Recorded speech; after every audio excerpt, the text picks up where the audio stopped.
Hi friends, this is Anil Gupta from HDFC financial. जैसा कि आप सभी जानते हैं कि कमिंग वीक एक्सपायरी वीक है, तो हमें इस एक्सपायरी वीक में क्या करना है उसके लिए आपको मेरे कंप्यूटर स्क्रीन में चलना पड़ेगा। पर उससे पहले प्लीज़ लाइक और सब्सक्राइब करना ना भूले और मेरा ट्विटर और टेलीग्राम चैनल जरूर फॉलो करिए, जिसे मैं ऑलमोस्ट डेली अपडेट्स देता रहता हूँ, जिससे आपको लेवल्स पता रहेगा।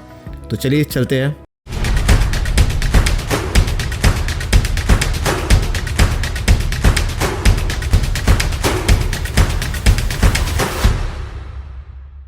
तो सबसे पहले हम देखते हैं निफ्टी पे।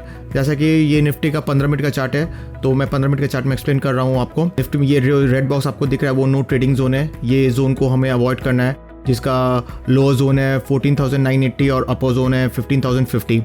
तो ये दोनों के बीच में हमें ट्रेडिंग अवॉइड करना है और अपने को तेजी खेलना है 15,050 के ऊपर। 15,050 के ऊपर अगर निफ्टी 15 मिनट सस्टेन करता है तो पहला टारगेट होगा 15,150 और उसके ऊपर अगर 15 मिनट या 20 मिनट रुकता है तो दूसरा टारगेट होगा 15,250। अब नीचे का सपोर्ट सपोज की जैसे भी निफ्टी आप देख रहे हैं क्लोजिंग दिया है 14,980 एकदम सपोर्ट पे, तो 14,980 के नीचे पहला सपोर्ट होगा 14,900 और 14,900 के नीचे या 14,870 के नीचे अगर 15 मिनट रुकता है तो नेक्स्ट टारगेट होगा 14,720। तो याद रखिएगा कल का लेवल्स आप एक बार वापस मैं रिपीट कर रहा हूँ, 15,050 के ऊपर 15,150 और 150 के ऊपर 250 और नीचे 14,870 के नीचे 14,720।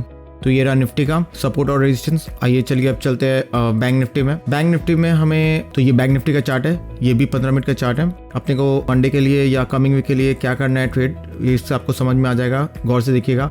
नीचे का सपोर्ट है 35,500 और ऊपर का रेजिस्टेंस है 36,500। ये जो रेड बॉक्स दिख रहा है आपको, ये नो ट्रेडिंग जोन है। इसका रेड बॉक्स का लोअर जोन है 36,300 और अपर जोन है 36,500। यानी कि अपने को अगर कल मार्केट 35,500 के आसपास अगर सस्टेन करता है तो एक बार आप रिवर्स खेल सकते हैं with 50 to 60 point stop loss reverse के लिए, जो कि टारगेट होगा 36,300। और फ्रेश तेजी आप जब तक 36,500 के ऊपर बैंक निफ्टी क्लोज नहीं करता है तो फ्रेश तेजी मत खेलिएगा, तब तक क्लोज होने दीजिएगा, 15 मिनट रुकने दीजिएगा, क्योंकि 15 मिनट का चार्ट है तो एटलीस्ट 15 मिनट रुकने दीजिएगा। तो फर्स्ट टारगेट होगा 36,740 और 36,740 के ऊपर अगर Nifty sustain bank Nifty sustain करता है तो आप नया हाई देख सकते हैं। और नीचे अगर 35,500 तोड़ के 15 मिनट रुकता है तो फर्स्ट टारगेट होगा 34,880। तो ये रहा बैंक निफ्टी का लेवल्स। आइए चलिए चलते हैं अब कुछ स्टॉक्स पे। ये यूबीएल है, यूनाइटेड ब्रेवरीज लिमिटेड। ये है डेली चार्ट्स।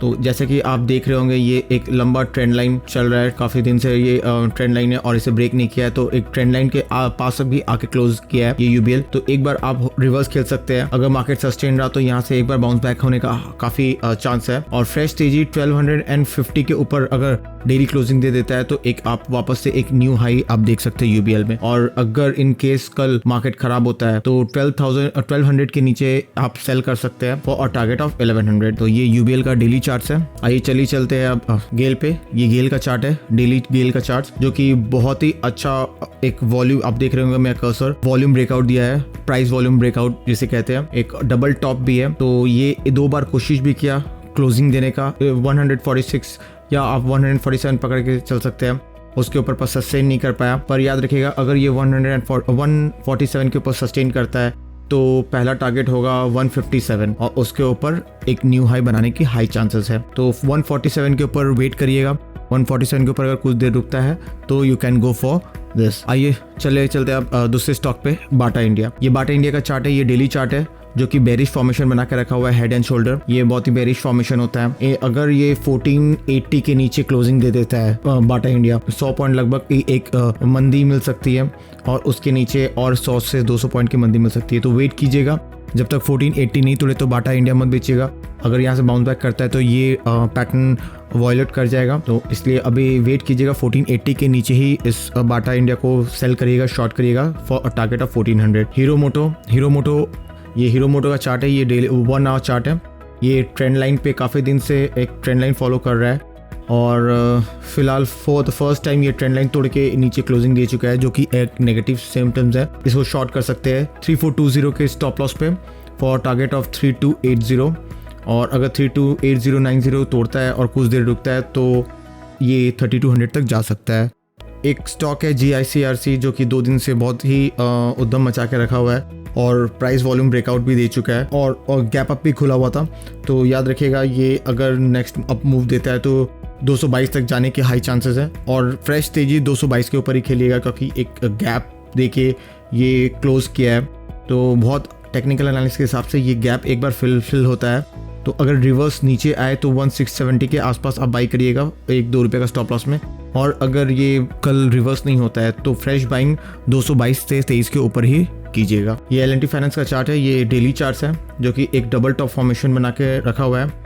अब ये ब्रेकआउट दिया था 18 फेब को, जो कि विद अ लो वॉल्यूम, तो बहुत जन हो सकता है कि ये फॉल्स ब्रेकआउट में ट्रैप हो चुके हैं। तो याद रखिएगा कि ये फॉल्स ब्रेकआउट ट्रैप है, क्योंकि ये ब्रेकआउट दिया था पर वॉल्यूम काफ़ी लो था और नेक्स्ट डे ये वापस इस लाइन 101 के नीचे क्लोजिंग दे दिया है।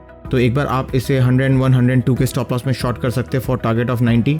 सपोज मंडे को मार्केट बहुत ही अच्छा रहता है और 102 के ऊपर चलता है तो you can long this shares, आप बाई कर सकते हैं फॉर टारगेट ऑफ 108। ये बालकृष्ण इंडस्ट्री का चार्ट है, जैसे कि आप देख रहे हैं ये ट्रेंड लाइन काफ़ी दिन से ये फॉलो कर रहा है एक ट्रेंड लाइन, और एक फ्राइडे को ये क्लोजिंग दिया एकदम एग्जैक्ट सपोर्ट पे। तो एक बार आप रिवर्स खेल सकते हैं, 1530 का स्टॉप लॉस रहेगा फॉर टारगेट ऑफ 1650।